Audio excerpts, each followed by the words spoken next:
مال و متاع، بے آسرا جو انیشل کمیونٹی تھی، ان کو جو پہلی مدد اور نصرت حاصل ہوئی ہے وہ نجاشی عیسائی بادشاہ سے ہوئی،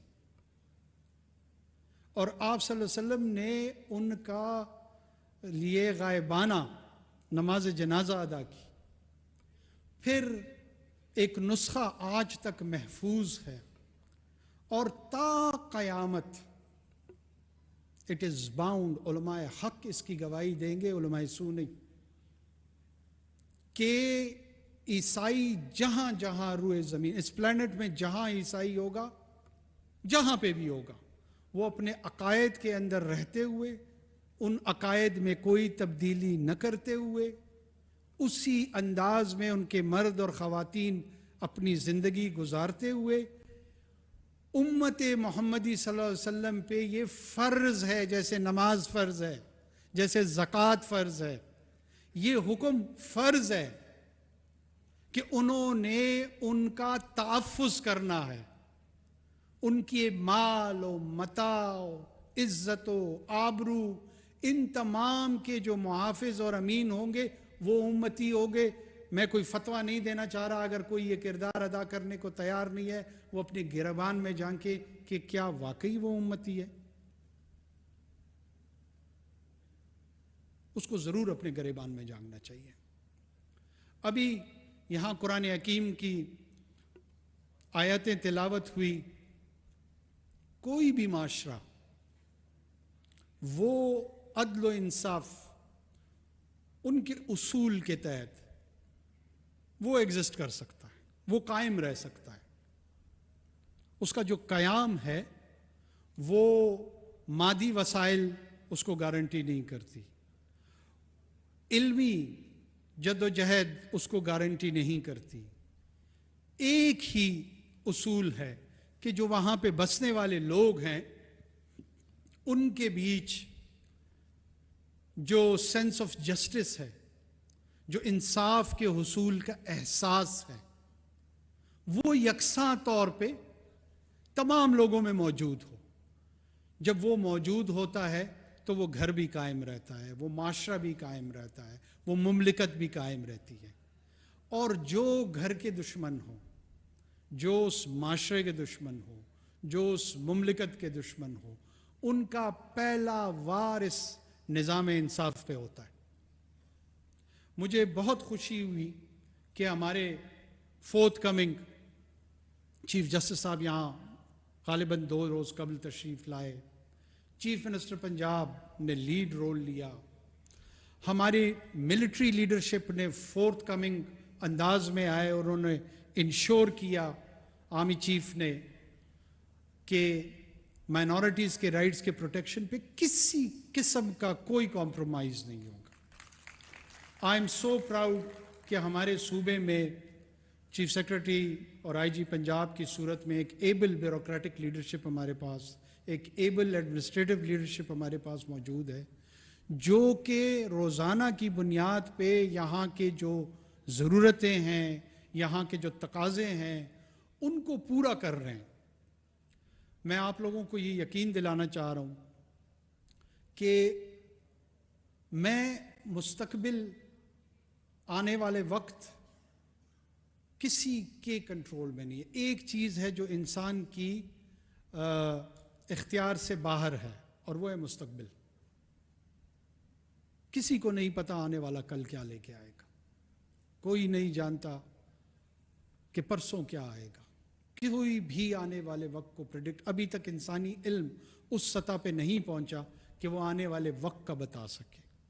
ہو سکتا ہے کہ اس آنے والے وقت میں کہیں پہ کوئی شرپسند اس قسم کے گھناؤنے ارادے دوبارہ بھی رکھتا ہوں، مجھے نہیں پتا۔ میں آپ کو صرف یہ ایشور کرانا چاہتا ہوں کہ کبھی نہ صرف کرسچن مائنورٹی کے ساتھ، چاہے وہ ہندو ہوں، چاہے وہ سکھ ہوں، چاہے وہ پارسی ہوں، چاہے وہ احمدی ہوں، چاہے وہ کسی بھی قسم کی مائنورٹیز سے بلانگ کرتے ہوں، اگر ان کی جان و مال پہ کوئی بھی شخص، کوئی بھی گروہ حملہ آور ہوگا تو ریاست اور ریاست کے قوانین کو آپ مظلوم کے ساتھ پائیں گے، ظالم کے ساتھ نہیں پائیں گے۔ قرآن حکیم میں دو ہی قومیں ہیں، ایک ظالم ہے، دوسری مظلوم ہے۔ موسیٰ اس لیے غالب تھے کہ وہ مظلوم تھے، فرعون اس لیے شکست کھایا کیونکہ وہ غاصب تھا، کیونکہ وہ ظالم تھا۔ اور یہ فرعونیت اور یہ موسوی روایت اور سنت یہ تا قیامت چلنی ہے، اور عیسائی اور اسلامی دنیا کے بیچ میں تو قربتیں بہت زیادہ ہیں۔ میں اس ووٹ کا آج بھی مشکور ہوں جو پنجاب کی اسمبلی میں پاکستان کی تشکیل کے وقت استعمال ہوا، اور وہ ایک عیسائی ووٹ تھا۔ میری ابتدائی تعلیم سینٹ فرانسس گرامر اسکول میں ہوئی۔ کیا میں سسٹر سیسیلیا کو بھول جاؤں یا فادر جوشوا کو بھول جاؤں یا ان شفیق اساتذہ کو جنہوں نے ہماری شروعات گرومنگ کی، جنہوں نے ہمیں چلنا سکھایا، جنہوں نے ہمیں بولنا سکھایا، جنہوں نے ہمیں پڑھنا سکھایا۔ اور یہ مجھ جیسے ہزاروں لاکھوں لوگ جو مشنری سکولز کی ایجوکیشن میں یہاں سروسز ہے، کون کوہتا نظر، کون کمکل ہوگا کہ اس کو ایکنالج نہ کرے۔ آپ کراچی سے لے کر کلکتہ تک، کلکتہ سے لے کر ممبئی تک کوئی ایسا شہر نہیں ہے جہاں پہ اس کمیونٹی کی سوسائٹی میں پازیٹیو کنٹریبیوشنز نہیں ہیں۔ قرآن حکیم ورجن میری مریم علیہ السلام کا نہ صرف ذکر کرتے ہیں بلکہ ایک مخصوص سورہ ان سے منسوب کرتا ہے۔ قرآن کے جتنے حسین اجازات ہیں ان اجازات میں سے ایک منور نام سیدنا مریم کا ہے۔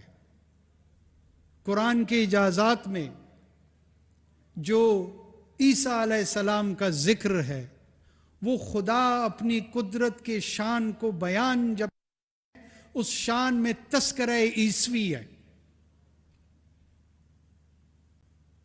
جہاں اللہ نے اپنی قدرت بیان کرتی ہے وہ عیسیٰ کو سامنے لے آتے ہیں، وہ مریم کو سامنے لے آتے ہیں، وہ آل عمران کو سامنے لے آتے ہیں۔ تو کیا ایسے ماننے والوں کو وہ ایک دوسرے سے الجھیں گے؟ وہ ایک دوسرے کی آبرو، عزت اور جانوں کے دشمن ہوں گے؟ نہیں، یہ دشمن کوئی اور ہے، اس دشمن کا ہدف کوئی اور ہے، اس دشمن کے مقاصد کوئی اور ہے، اور وہ سن لے کان کھول کے کہ ہم ان تمام چیزوں کو بخوبی سمجھتے ہیں،